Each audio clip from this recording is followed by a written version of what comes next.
everybody. We are finally back at the 1% podcast. So best way to do it is bring Sophia on. Sophia, welcome to the podcast. Hi, how are you? Thanks for having me on board. It's fine. We've already everything we just said, we'll keep that in. No, it's all good. But to anyone that kind of doesn't know you, things like that, just give it like a little bit of an intro, who you are, what you do, all that sort of jazz. Do you know what? When someone asks me this question, I feel like I'm a million things in one. And then I'm like, I just don't want to have to identify with myself and put myself in the one box. But then I'm like, right, well, what I am is a transformation specialist, you could say, in terms of actually transforming people kind of from the mindset to their bodies, to their nutritional habits, basically inside and out.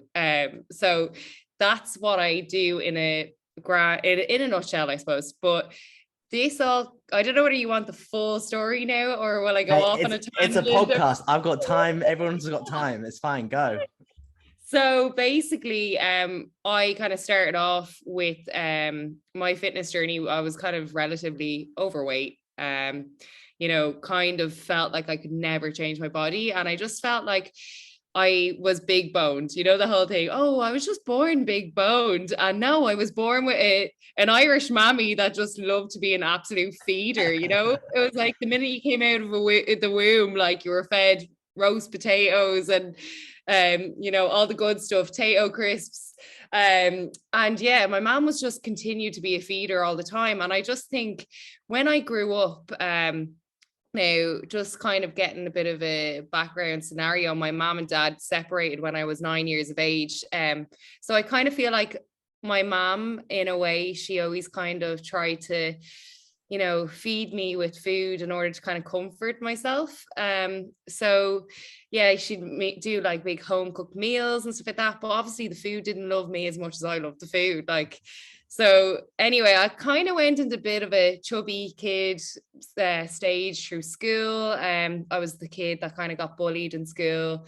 I went to this, actually my mom literally tried her very best and put us in one of the best schools in Dublin at the time. And because we were in one of the best schools on literally beans, like as in that's what we grew up on. We had no money, but we were in the best poshest school. Most of us, like me and my brother included, got bullied because we were just the odd ones out. We didn't walk in with the shiniest shoes, we were always kind of seen as the little rejects in school. So anyway, alongside that, I was the chubby kid being bullied. I had dyslexia. I still have dyslexia now. I cured it. I cured it. I found the cure. No, the cure is just read some books and have a mental battle with yourself. When you read a chapter, you probably gonna have to read it 2 times over before it actually resonates. But anyway, yeah, so I kind of went through my teens then. I lost a little bit of weight, joined the basketball team. I was always like, I was that kid in PE where I felt like I was in the Olympics, but I was the chubby kid that was like fighting for the Olympics. And the girls used to hate me because I was so serious about it, but I'd always win. But I was still the chubby kid. But until then, I was the captain of the under-19s basketball team. And when I went through that little phase, I actually did lose quite a bit of weight. And I felt really good about myself. But, back then we didn't know what calorie deficit was. We didn't know like the whole like energy in, energy, like our energy balance. We didn't know this. So I just thought like, oh, like this is me, this is my new body, And then when I hit about, I think I was 18, I went to Magaluf. Went to Magaluf. Here we go. First season.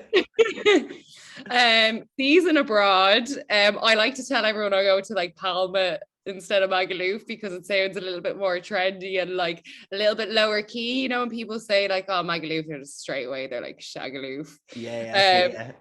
And it's like, I swear I was not that girl, I promise. But yeah, anyway, so when I went there, it was like selling thing tickets. Is that we're all thinking it, she's just like, well, she's fine now. Yeah. Anyway. It's fine, we've all done it, we've all been there. Tried, tested, know what you want.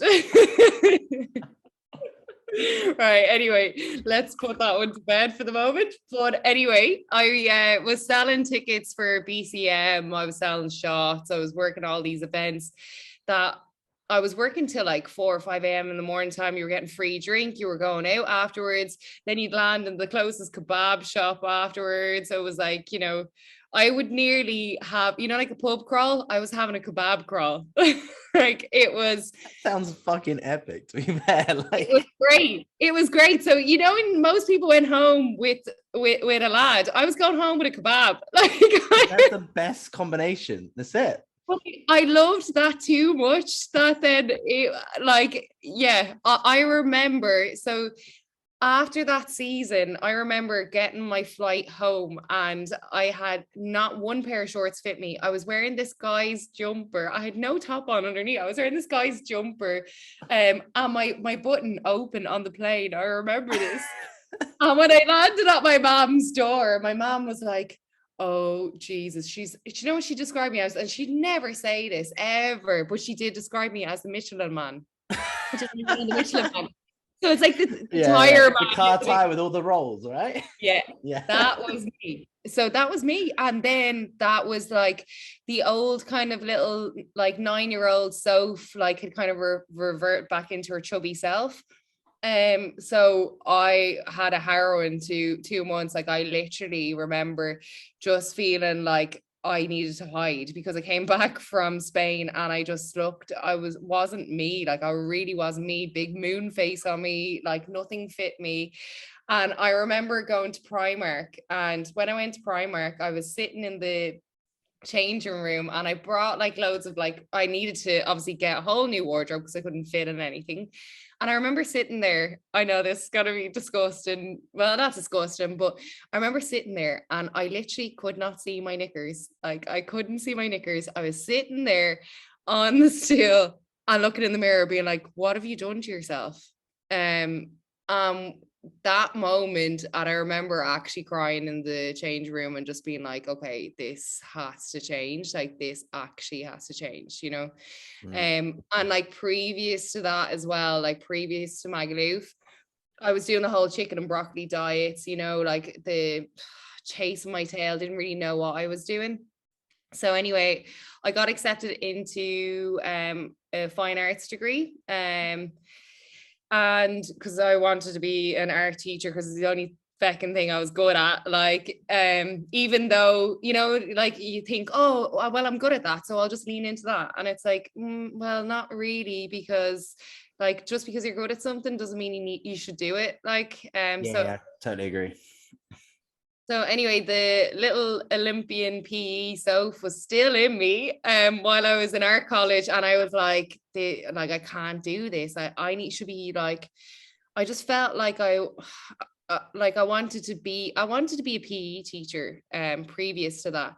But you couldn't do art and PE together. You needed to do PE and like geography or something like this together anyway, which was that makes sense, right? Yeah. Yeah, it's ridiculous, right? And if I swear to God, geography was not my thing, and I hated my teacher. I was never really that good in school. I hated my teacher. So like geography was just non-existent. I just wouldn't listen. So anyway, I couldn't obviously do PE at the time. So yeah, I just always had this in mind. And when I was in art college, I just knew it just wasn't for me. Like it, I could mash things up. I had the skill of drawing and I'd do everything last minute because I was not really in the game. But everyone that was in college, this is their absolute pride and joy, and they had such passion behind it. And then I would rock up. I wouldn't come to college for like about 5 days a week, and then I rock up like literally 2 days before the project's due and just bash something together instead of do an all-nighter. And then I'd scrape like a B or whatever, or like like something. That's not bad. Something decent. I would have loved to have scraped by. Something fucking decent. So yeah, I was scraping by until then my final year when I was doing my dissertation. At the time, actually, my final year, then I kind of went through a bit of a body transformation when I was in university then, because I just thought I'm so fed up. It was after the Magaluf stint. I was sick of being fat, and I just was like, right, there's like more to fucking living than doing a college course that you absolutely hate. You feel shit about your body, and like you just don't really know what you want. Like, so anyway, I ended up having my own little transformation myself. Just kind of teaching myself with the information I found on the internet. And then when I got really into it, then I was like, okay, I need to do a personal training course. So I was doing a night course during my final year in my bachelor's degree then. And then like, anyway, so I was like juggling that, and then I was juggling a part-time job the weekend, and then I was doing those like all-nighters, like, you know, getting shit done. And then my teacher was like, listen, this is your final year, you can't do this anymore. Like, he was like, you actually can't. I know you haven't been working on this project all month, like, you know. So then I really struggled with my thesis. I was nearly gonna pay someone to write my thesis for me, right? So do you know what I picked? Because I would have done that. I was that student, but like, bro, I'll give you anything. So do you know what I actually did then? Because I got into the whole, I transformed my body, I was studying nutrition, studying fitness. I had like a really awful experience with food in general, you know, with like the feeding behavior, the binge eating, you know, overly restricting myself, that like I kind of slid down the side of like studying the psychology part of it. And then randomly enough in my art dissertation, I wrote about the psychology of art. So the like, that's a hard subject, psychology and art, and like it's yeah, I'd be like, the dude cut his ear off, right? Like, tell me the psychology behind that. yeah, like, oh, stop. So do you know what, you're the third person I've spoke to this week about ears being cut off. This is so random. You've got a weird group of mates, that's all I'll say. It was actually my clients, I swear. Anyway, that's it. I'll talk about that later. Basically, anyway, with the psychology dissertation that I did do, I ended up hiring a psychologist and being like, can you teach me the psychology of art? So I booked an hour session, and this woman thought I was going for therapy. And I was like, no, you need to teach me about this. Like, I don't know this area. It was like to do with Sigmund and Freud. And okay, yeah, so I definitely dabbled in this whole psychology thing then from like such a young age then. So then that's what's kind of fabricated into like the future me now, as in I'm doing the whole kind of psychology behind, obviously, you know, training nutrition and how our mindset works. So yeah, it's kind of spat me out I finished my BA anyway, and then I went on to the fitness industry, then just kept upskilling myself with seminars, courses, and then 6.5 years later now, still a personal trainer, and like still like absolutely loving what I do in terms of the fitness industry. Like, and I just feel so hungry, like, as in it never feels like work to actually learn about it, you know. So I'm just happy to be an absolute sponge and just soak it all up. Like, and it's weird. It's, you know, when people like they don't know what they want to do. I'm like, I'm so lucky that I found that really early on. Like, I figured out what my passion was. Yeah, 100%. I think that's the nice thing about, I think maybe because we're surrounded by very similar minded people, we're all very clear on what our purpose is, sort of thing, at a young age as well, which is great. And this kind of brings me on to even when we spoke, like before you went back for Christmas and things like that, you're starting to dabble into a lot more of the psychology stuff, and you're doing more public speaking and things like that. Like, kind of explain a little bit more down that route, because that's kind of where I want to dig your brain a little bit, kind of talking about, like you said, the habits and things like that, and all kind of relating habits to nutrition and stuff like that. So what are you, I know you're studying a lot at the moment, but what are you studying at the moment in a sense? Well, I'll just tell you, like, obviously the purpose behind all this, in terms of like why I feel so like you know, so deeply connected in order to kind of dive down this route is because over the like past 6.5 years, I have noticed, you know, obviously clients, they come, they do the nutrition plan, they do a training plan, and it just doesn't fix, like, you know, the root cause, the root problems. Doesn't do shit. Yeah, it really doesn't. And but at the same time, like, you know, I'm not a psychologist. I can't replace a psychologist when it comes to, like, say, eating disorders, or, you know, like if there's serious like childhood trauma. But there's mechanisms and there's ways that you can speak to people in order to kind of light the fire inside them, and to highlight the areas that maybe their obstacles are stemming from.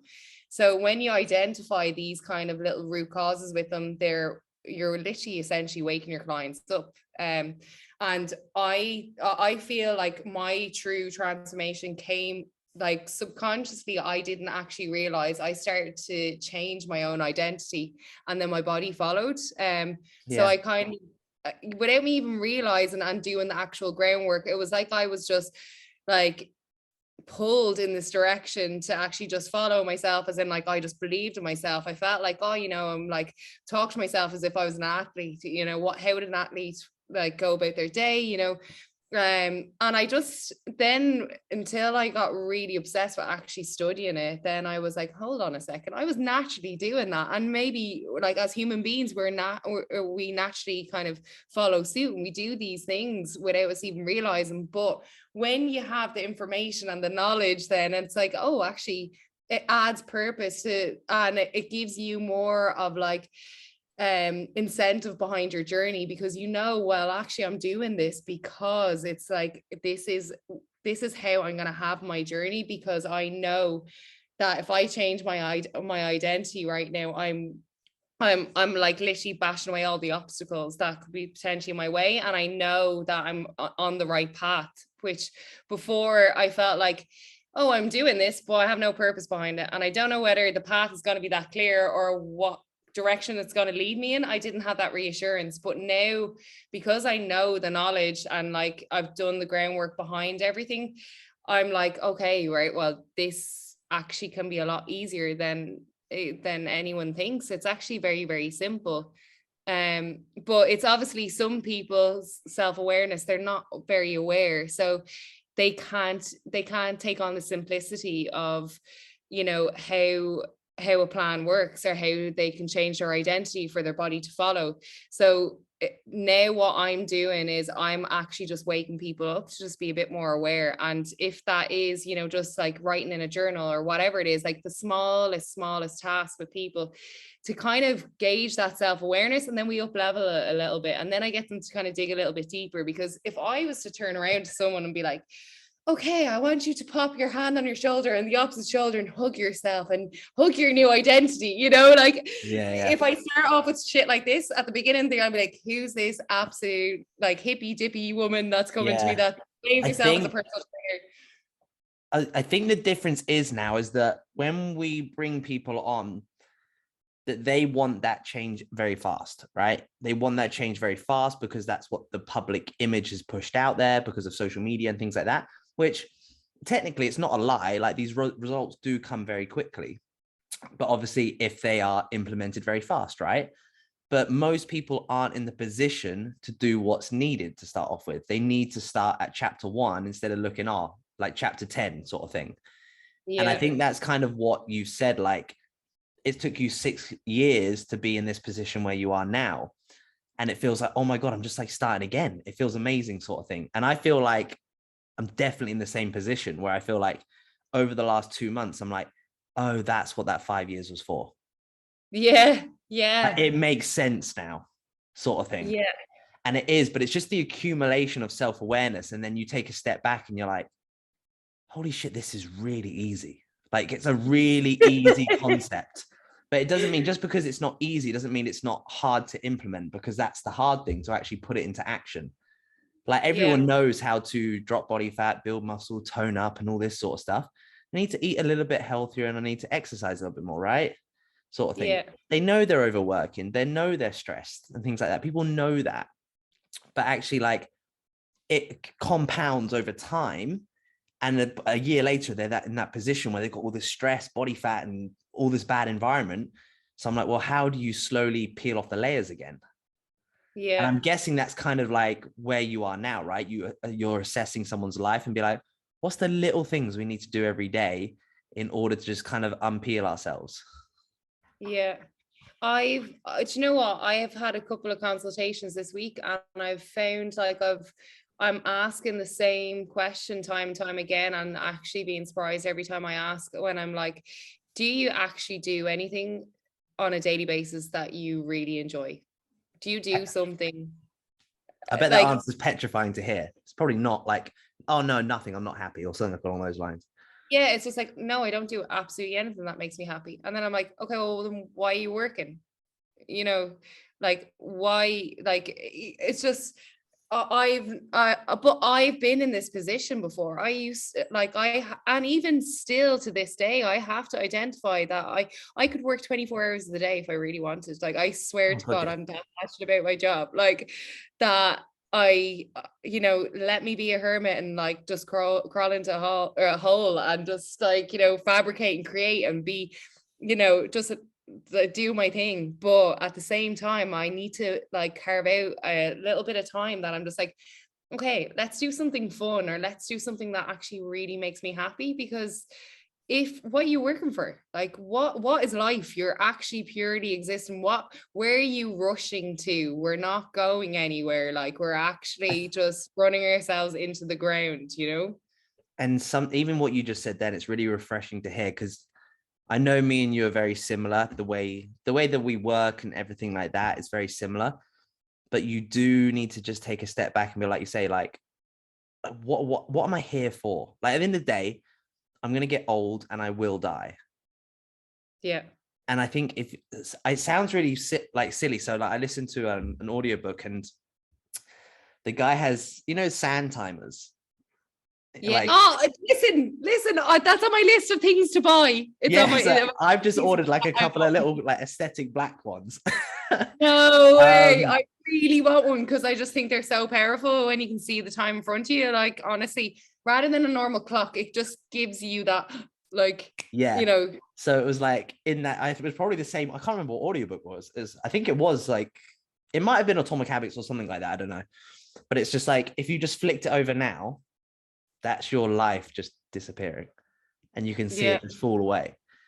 So it's like, well, I think I listened to the same thing that you listened to. I definitely, because I think I've heard this somewhere before, and I was like, I need a sand timer in my life. But it is. But sometimes it can make you feel really present as well, right? Because if you just look at it and you're just like, but you're not rushing, because sometimes you're looking and think, fucking hell, that's it, my time's disappearing. Or you can sit and just be like, actually, I need to sit for a moment. Yeah. I think things like that are just like, if you're waking up every day, and again, like, just happiness is one of those things where you're not going to be happy all the time. Like, no one's going to be happy all the time. But if you can wake up and just feel excited to jump out of bed, or excited to get out of bed, that's a really easy thing to gauge. And if you're not doing that, if you feel like you're dragging your feet and your energy's low, I'm like, something needs to change. But having that self-awareness is hard, right? It is, but do you know what? I don't know whether I listened or I read this, or whether he actually told me himself. But I think I might have mentioned before Mo Gadat. He's an author of You went to his thing, right? No, You met him, or you met him like yeah. So he explained it, like, he describes happiness as like our default, like that's our default mood that we have. We are happy. Like, when you're a baby, we are naturally happy. We've nothing else. That's our default. So anything that's external, that's happening, or internal, is happening to us, that we are removing our happiness by occupying the externals and the internals. So if you look at it that way, it's like, okay, well, what's stopping my happiness right now? And then that's the obstacle. That's a nice way to look at it. Yeah. But it is true. And that's why when you see babies and they cry, and it comes back to the whole, actually binge eating and everything like that as well, that, like, when a baby obviously starts crying, the mother automatically feeds it. Yeah. So, you know, the whole thing about binge eating is like, we've been always conditioned that if something bad happens, we feed ourselves as comfort. Yeah. Anyway, I know I'm totally just after switching the whole mood of No, conversation. but it's true though, isn't it? Because like I think everyone thinks, maybe like you've probably dealt with it more than I have. I've had a few clients in the past that have actually, like, there's a difference between, like, I always think there's binge eating and there's real binge eating. Like, you are sort of thing that you are, in a sense, you want to call it diagnosed or whatever it is. There's a complete difference. Like, if I sit and binge, I'm like, I'm not a binge eater. I'm just like, I felt like fucking doing it, sort of thing. It's one of those. But it all stems back to some form of childhood, right? Like you said, like the fact that when you cry as a child, you get comfort in so many different ways, however you were parented. And I do believe, like, I've did like 8 weeks of kind of like counseling, performance coaching, and it does, everything they ask you always comes back to, what did your parents think about you? Do your parents like you? Like, all these questions. And it does, like you say, it's like, it's a really simple thing, isn't it? It's like, oh yeah, it makes sense. Like, when you're hungry and you cry, like, your parents fed you, it makes sense. That was literally it. Or they gave you a hug, or they changed your nappy. That was kind of it, right? See, the problem is that was all okay, and that was okay to do, but because we've fabricated an environment that has so much palatable foods and convenience foods, which naturally wasn't on the earth like how many years ago, that like that action of doing to comfort a child or to comfort someone when they're not happy has like obviously come with a costly price nowadays, because we're open to all these amazing different foods that we have readily available, that it's just unfortunate it's our environment that's not suiting this behavior, which before it probably would have been actually okay because we didn't. Yeah, but sorry, I just cut you, but it just shows to show, doesn't it, how the world's just kind of like, how it all comes down to finances and money and growth and all this sort of stuff. Because, oh, people binge eat, we know that, so let's produce a thing that allows people to get food really quickly, so let's bring in Deliveroo, whatever it is. Because like, even when we were younger, we never had like apps and things like that where we could do that sort of stuff. It's definitely something that's evolving rapidly over time, and our environment is, we're starting to become more of our environment, really. I think it's like absolutely insane now when we look at like how we are progressing in the world in terms of like all this new technology and everything that's out there, and we feel like we're making our lives so much more effective and efficient, but yet we're trying to have this efficiency, but then try bash down the efficiency in order to keep our to mind ourselves. So it's actually comes back in like a loop that we're building a futuristic world that we're trying to that we're not going to be here for, because we're wrap killing ourselves in ourselves. cotton wool to protect ourselves, which doesn't make sense. Like, it actually doesn't make sense. Like, can everyone just jump off the train now and just stop for a minute? Like, that's what I feel like. You know, you're building a future ahead of us that doesn't suit our needs and our values. So it's like, why are we headed in this direction? I think it just comes down to a thing of like, well, it's money and it's government and it's all this sort of stuff, right? It's I'm not going to say, well, you can say, I guess it's corrupt, right? Like, because people are funding these things or whatever you want to call it. And I always think that now it's like trying to wrap your head around metaverse and things like that. And I'm like, I don't even talk to you this. I'm like, can I just just pretend this isn't happening? Like, I don't want to know. I don't want to know about NFTs. I don't want to know about like all this shit. Like, even though I did set out, it was like last month, I was like, right, I need to know about crypto. Like, I actually do need to know. Well, it wasn't last month, it was actually in February. And I was like, right, I'm gonna listen to one video on my way to work every morning. And you're just like, what the fuck is going on? Stop the car and be like, hold on a second. I actually kept a notebook. I kept a notebook on crypto. Nice. Because do you know what? I think this little dyslexic self inside me hates being like dumb. I always felt like I was dumb in school. So you know, Glad you said that. Yeah. Yeah, so like when all these current things are happening around us and I don't know what people are even talking about, I'm like, okay, I'm just gonna hide in silence here, do my research and just pretend and come back and be like, hi. Yeah. No, I can add play here. But it's true that I think like I was the worst dyslexic at school and things like that. Bottom set of everything. You're stupid. I'm like, and then you kind of think, yeah, I am stupid. You just kind of you just assume you are. But yeah, kind of coming back to, I guess, like the world we're living in sort of thing. Like there's a part of me that's like, I want to live more in the present and all this sort of stuff, because at the end of the day, like it's always just going to keep evolving. It's always like the new iPhone's always going to come out and things like that. So it's almost like no one knows. It's a bit like, like what's the best marketing tool, or how do you best promote yourself on Instagram? I'm like, it doesn't really matter because it's changed every 20 minutes. So what does it matter? Just keep up with the trend and just keep studying. But I think things like it's gradual though, as in like, I think there's nothing to fear for the future in terms of like how, far ahead it's going to be and blah, blah, blah. Because it's like, okay, it's gradual. Let's just keep up with it. And that's fine. And just be correct. That's what puts the anxiety to bed with it all. Yeah. And I think things like, I'm not an idiot either. Like I definitely think like crypto and things like that. Yes, it is the future. I'm sorry to say it, but it is, because like we used to read newspapers. Now we don't read newspapers. We used to read books. Now we read less and less in books. We listen to audiobooks. You could think about the same with cash. Who carries cash on them and things like that now? Not many people. It's all tap and go. Cool, you're a cash girl. Cool. But it is though, isn't it? And it's like, I think when you have to take a step back and think, okay, cool. So don't get me wrong. The most powerful people in the world, the people that own Facebook, Instagram, WhatsApp, Amazon, all this sort of stuff. If people like that are accepting payments in that currency, you should probably listen. Yeah. Because they own the world, technically. Yeah. So if they're doing that, then probably be smart. And I think if you want to have anyone that listens to this podcast is obviously going to be potentially into health and fitness, and they want to have more freedom in life and things like that. I'm like, well, if you want more freedom, then I think you shouldn't be investing into your time, or at least know about stocks and crypto and things like that. Don't overcomplicate yourself. It's just the modern day money, if that makes sense. Yeah. That's all it is. But then also like we bring it back to fitness. I'm like, but keep it simple.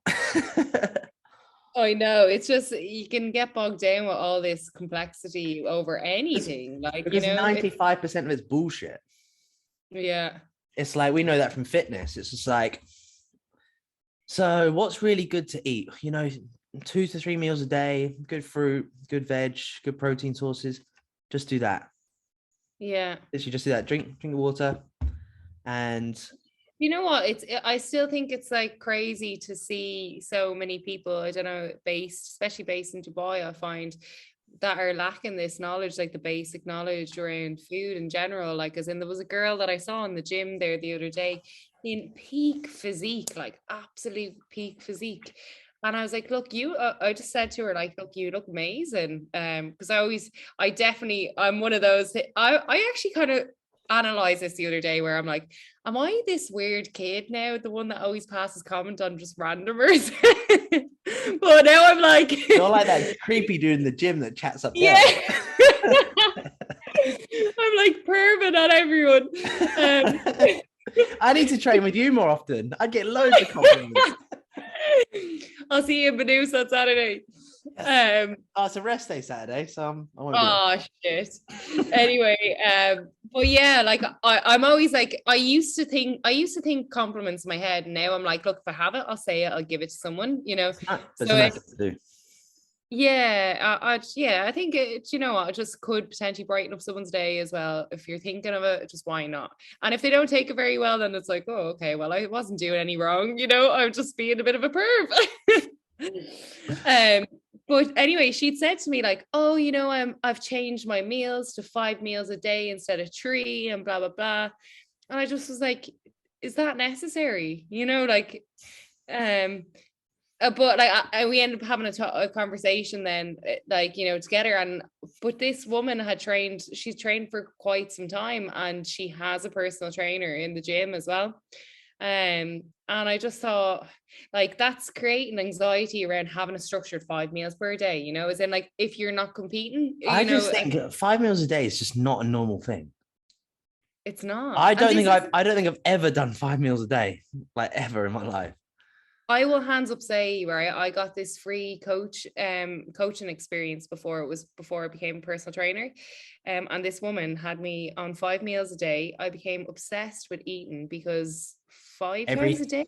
every 3 hours, you need to have this, and you're like, yeah. That's all you think about is food. No wonder I was absolutely going batshit crazy over food. Like, and then I was yo-yo dieting and everything like that. It's like conditioning people to constantly think about food. When's their next feed? Like, as if we're babies, you know? Like, if think you're eating good meals, you don't need to be fed 5 times per day. Like, I think it's little things as well. I had a bit of a harsh conversation with a client the other day. She was like, I always think about food. And I was like, in a part of me, I was like, there's kind of nothing wrong with that either. Because I think sometimes when, like, at the end of the day, like, yeah, if you're always thinking about it and things like that, like you're obsessed with it, it's a bit of a big difference. But we're supposed to feel hungry. Hunger's a normal thing. Hunger's a yeah, normal emotion. Like that's a signal, things like that. Otherwise, if you ignore it, you'll die. That's why we have hunger, yeah, to tell your body sort of thing. Same with like, got really dry lips and I feel a bit, things like that. yeah, Or I feel a bit lacking energy. I'm like, hydration, your body's giving you signals of what it needs all the time. And at the end of the day, if we are always built to hunt, gather our food. So technically we always have those, I believe we always have those primordial, like animal instincts, whatever, I don't know if that's the right word, animal instincts, right? well, That's the one. There you go. But animal instincts to like hunt and find food. So we have to think about it. I generally believe that's sort of a still thing. And I don't think it's a negative. I think it's when it turns into a negative, when it's like potentially thinking about the wrong foods. And I say again, I've just gone and said the wrong foods. God, this is where we get flagged up. Saying, I here we know. go. Here we go.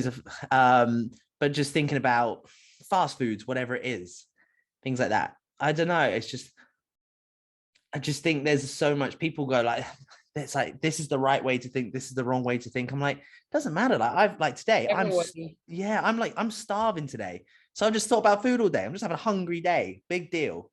I know tomorrow I'm like, oh, I don't think about food. I'm like, people get a bit too overthinking it all. Do you know what I mean? Like Yeah, over yeah. analyzing it. Yeah, no, I totally get it. Like I do think sometimes like obviously these can be like little triggers that maybe potentially someone's not eating enough or like their quality of their food isn't great as well when they're overly thinking about food all the time. It can be like it can be a good way to really kind of to analyze and just give better tips to someone now. But in terms of like say having to eat 5 meals per day with clients or people in general, they think meal timing is like, oh, I need to eat every 3 hours. It's like, do you know what? You're actually probably heightening your stress even more. If you have a stressful job, you're trying to get meals in, like just eat when you can, like just Yeah. actually eat when you can. And just stay within your calorie bracket. Like it's not absolute rocket science, like if you can. But yeah, I don't know. I think obviously there's like tools in place for each individual and not one plan fits all. And I think people really need to like, analyze that and feel like it's okay, like it's actually okay, as in there is no right and wrong here. And I feel like when it comes to nutrition, like I think with all the overwhelming advice that most people get, and if they are feeling overwhelmed, they should ideally hire a coach, just even, to just kind of get them on the straight and narrow. And even you might know everything that a coach is telling you, but you need accountability. You do need accountability for at the beginning of any kind of journey, I think, to just highlight the areas that you're kind of biased in as well, and just take an outlook and an outer perspective as well, just on where you need to just kind of do a little bit better. And just it's just, I don't know, That's, I feel like even as a coach I need a coach, but oh God. like I personally, actually, I don't have a personal trainer. I don't have a nutritionist. I've never had, I've never really had one, but I do check in with, I don't know if you've heard of BetterHelp. No. So there's this, like, it's a basic counseling app. So once per week, I use that as my accountability. Like that's my hour for Yeah. like to keep me accountable. And we talk about goal setting, structure of the week and that, and behaviors that might have arose throughout the week. And that's me, that's my coach, like as in that's my mental coach that I need to, that I'm, well, not that I need to, there's some weeks I feel like oh, I have nothing to talk about. I feel like I have nothing to and that's the beauty of it, because if it stays like that for a while, it's like, okay, right, well, I'm actually in a good place, you know? And Yeah. then when there's loads to talk about, maybe I'm just excited about something and he's like diving in further in that direction, which is amazing. And I just feel like nowadays people aren't, they're looking at all the externals when, or like, you know, say food, diets and stuff like that, and they're not actually investing internally. People look for the overanalyze. I've had a few consultations this week, and they answered all their own questions. It was amazing, and it was just like when you ask the right questions, they answer it straight back, and they tick off all their own boxes. Oh, I need to think about this supplement because of my digestion, but I'm really stressed and things like that. So I'm like, oh, you just answered your own question why your digestion's messed up because you're stressed out your mind, sort of thing, and all Yeah. this sort of stuff. And it is having that outside looking, because if I turned around and said, oh, if I rang you up and I was like, Sophia, can you just like, I'm really struggling with X, Y, and Z. This is what's been going on. You would just be like, it's this, this, and this, because you're just Yeah. looking at it from a bird's eye view. Me, I'm sucked into my own world. I'm thinking Yeah. about, oh, like I've got this to worry about, and then I've got clients to manage and things like that. But then I'm messed up. And you would just be like, well, just try this, this, and this. Maybe wake up 20 minutes earlier so you have a bit more time to maybe just kind of go for a walk. So then that stress level or whatever it is. And it's so Yeah. important just to have, even if like, I personally don't think people have the right people in their environment to ask those questions. Luckily for Yeah. me and you, we have a good network of friends and things like that, where we're all quite brutally honest with each other and things like that, where we would just be like, right, what's going on here, here, and here. People need to double check who they're surrounding themselves with massively, in my opinion, as well.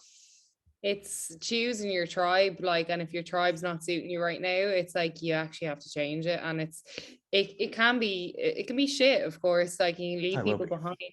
It doesn't necessarily mean that you need to cut everyone out of your life, but you do need to be very, like conscious and proof yourself with your surroundings. And if you can't identify with the people that, like, say the people that are surrounded with you right now, if they're going in the same line or the same direction as you, if they're not going in the same direction, that's fine. But if they're not supporting the direction that you're going in, then you need to change. Like, you need to change your circle of friends, or you need to outsource someone, or go to a class, or join something new that's going to, really kind of compel you to go in the direction that you want to go in. Yeah. And I think this is so, so important, and people overlook this all the time. And I can see it. I see it with friends all the time as well. And I'm like, why are you doing these things? Like, they do not suit your goals. And then you're left wondering why you're not in the position where you want to be. It's like, these people are holding you back. Like, you can't be your true self. And I always think of this, like, as in, why is it that people end up being a super success when they move to a different country? Or, why do people come out of their closet when they move to a different country? I find this is a really common one. Especially here. Yeah, I get yeah. some creepy DMs, man. Yeah, so many people go to a different country, they find themselves, and they come out and they be the person that they want to be, because they're in a new, fresh environment. They are the key designer of their future in that environment that they're in. And some people, they slide back into their old behaviors, they go for the same kind of people. But the ones that really want to change, they start surrounding themselves with people that are going to lift them even higher, and they can just be their true selves. So I think there's such a beauty, it's such a beautiful thing to change country or to move abroad, because it's like, it's your clean canvas. Like, you can actually Good. pick and choose. So if you want to get after yourself, or if you want something, if there's some purpose to your life that it hasn't been fulfilled just yet, it's like, okay, if you are planning to move to a different country, figure out what you want. And before you go, design that plan. How does it look? What's the surroundings? Who are the people you're going to meet along the way? And like, stick to that if you can. Yeah. 100%. Or I just think I'm a bit more of, I did the same here. I didn't know anyone, I was like, fuck it. Like, gut. I think more people listen to their gut because I think it's right a lot of time. I'm like, just listen to your gut. What does it tell you to do? Break up with this person? There's a few red flags, oh, but I don't want to do that because I'm comfortable, whatever it is. I'm like, no, listen to your gut for a reason.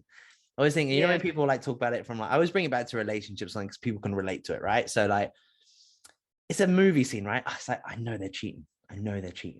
I'm like, well, listen to your gut, because you're probably fucking right. Do you know what I mean? Yeah. Or you're over paranoid and overthinking it. So it's that two end of the spectrum, kind of what we've gone on about. 100%. So I'm just Yeah. like, I think just I always just think to people, I'm just like, just do it. Like the simplest thing of just take action. Doesn't matter how big, how small, just do it. Like, or you Some can people go on. go on. I was just thinking as well, like you can ask yourself the question, oh, what if it doesn't work? What if it doesn't work? Or you can go, what if it works? Yeah. Two ways to look at I it. I think sometimes when you are so unorganized in yourself, though, it's hard to gain this clarity and know what's fitting for you at the moment. In that moment of time, like it's really sometimes it can be hard, 100%. I just think this is where you could break down your life, right? Like if you've got kids and a family, different ball game, right? Priority. Single, rent a room, rent an apartment, got a couple of bags, you packed it up, fucking change your life. Go. Done deal. The way I look at things is like sometimes when I make myself have a self audit every Friday. And I like literally just sit there and I'm like, okay, if I was to start from scratch tomorrow, what would I start with? How would that look? And if it's looking the way my current self is, it's like, okay, I'm on the right path here. If it's not, I'm like, okay, right, well, what can I change to help that? So it's like, okay, reset on Friday. So you audit yourself, you reset yourself on Friday, and how's your future plan going to look like? If you were to literally work, or if you were to run your life now for the next 4 weeks on a clean slate, how would it look? So it's sometimes that's why I often ask people, do they do one thing even per week to like, help themselves or make themselves happy? And if, you know, along with that, I give them a self audit, because it's just like, how do you know what you want if you haven't given yourself time to even figure it out? Like, That's the same as downtime. It's something I'm getting a little bit better at. Only because I think I've got someone in my life now where you can use them as an excuse a little bit, which is quite nice.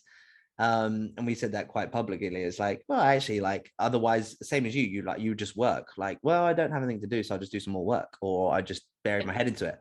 But actually, if I phoned you, be like, oh, Sophia, like it's true though. But if I phoned you, let's go get some food or something, or let's go for a walk. It's almost my excuse to be like, let's take some downtime. yeah. So I think taking downtime is definitely something that should be implemented into a daily routine for sure. It's so important, because it re-energizes you and gives you better quality behind your work, because you've had that outlet. And like, I must say, I was a very like, work, ambitious power woman. And like it took me, I definitely felt like, oh, I don't want to see someone, even like if they're not going to be like, if I don't really see them in my future or whatever, then I just not waste my time. But that's true. But that's true. If you don't see a future with someone, then no, you shouldn't. Yeah. But I was in this kind of headspace where I just was like, look, I don't want to meet anyone. And this was about a year ago.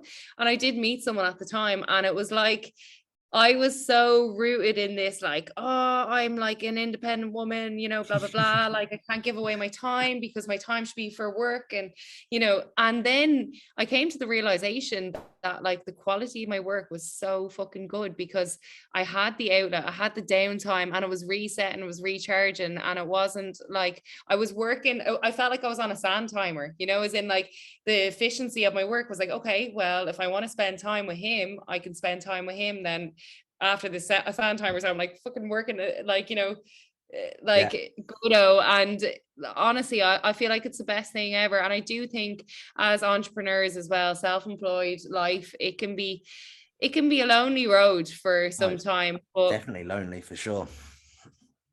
and like, yeah, I do feel like, most successful people, they have absolutely worked their tits off, but a lot of successful people have amazing relationships, and that has been their outlet, and that's what's given them quality and comfort in their life as well, when they're having highs and lows with their business. So I think, we're not made to be on our own, and it's the worst thing in the world. And that's why it's a blessing and a curse being an entrepreneur, because, sometimes we can just keep like hacking away all the opportunities that could be actually someone potentially there that would lead us to success, very successful, happy life, Yeah, fully understand.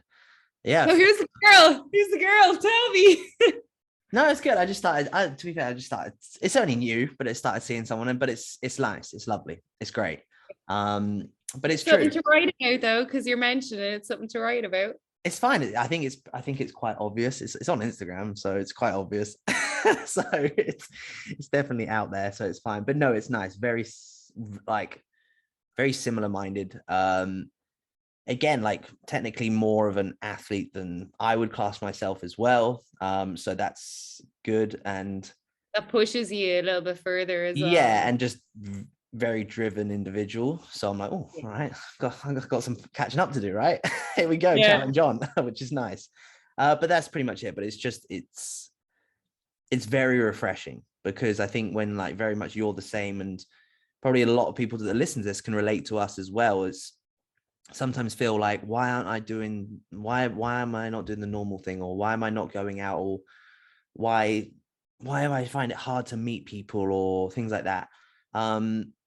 And because I think personally that's the best thing you could do if you're asking that question. I think it's really Yeah. important to spend a lot of time on your own, because you do become extremely self-aware.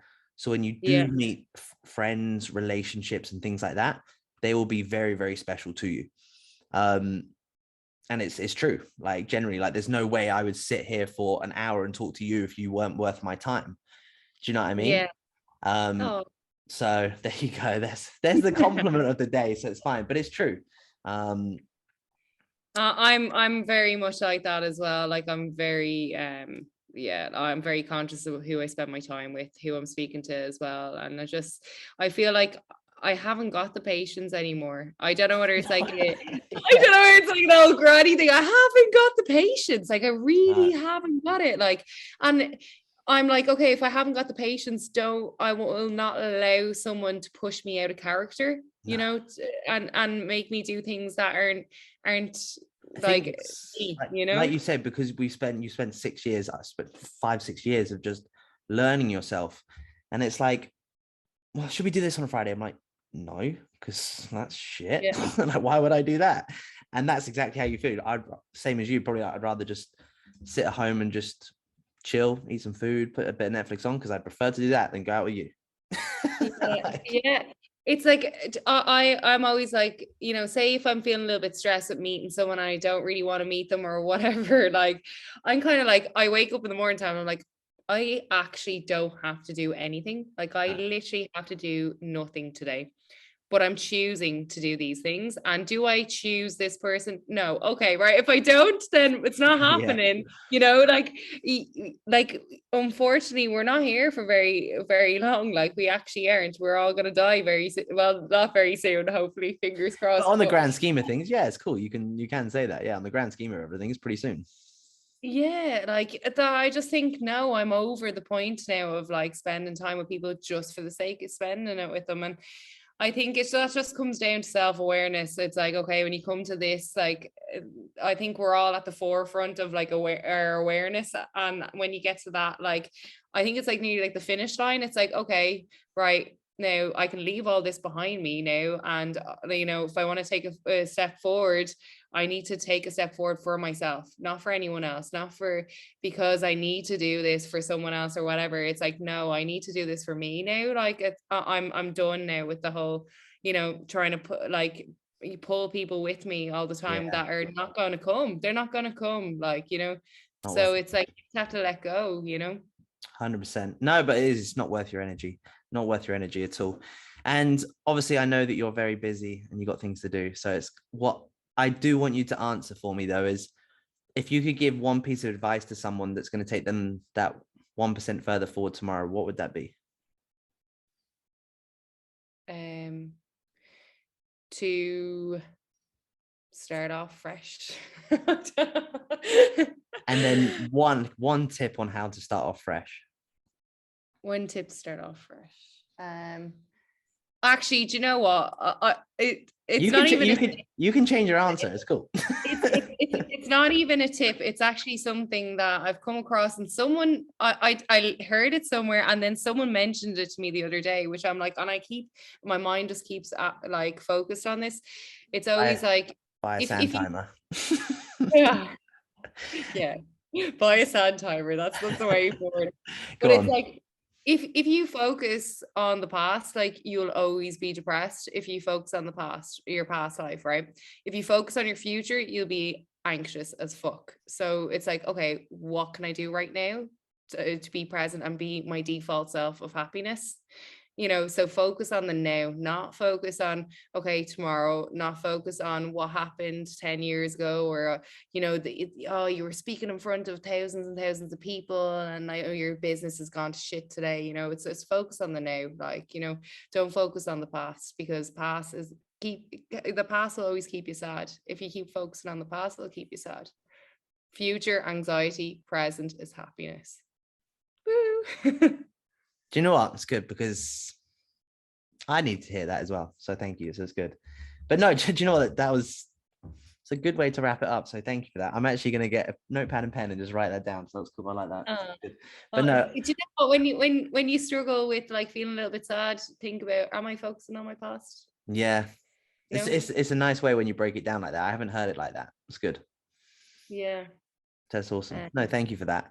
And obviously, where can people stalk you, follow you, whatever they want to do? What's the easiest way to kind of get hold of you or do what they need to do?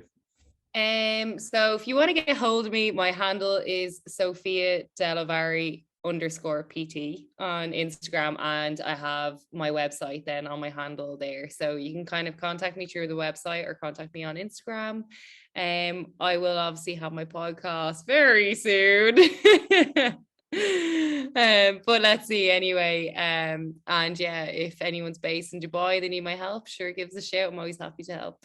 Awesome. No, thank you so much. I'll put all your stuff in the description stuff below and everything like that. So it's all cool.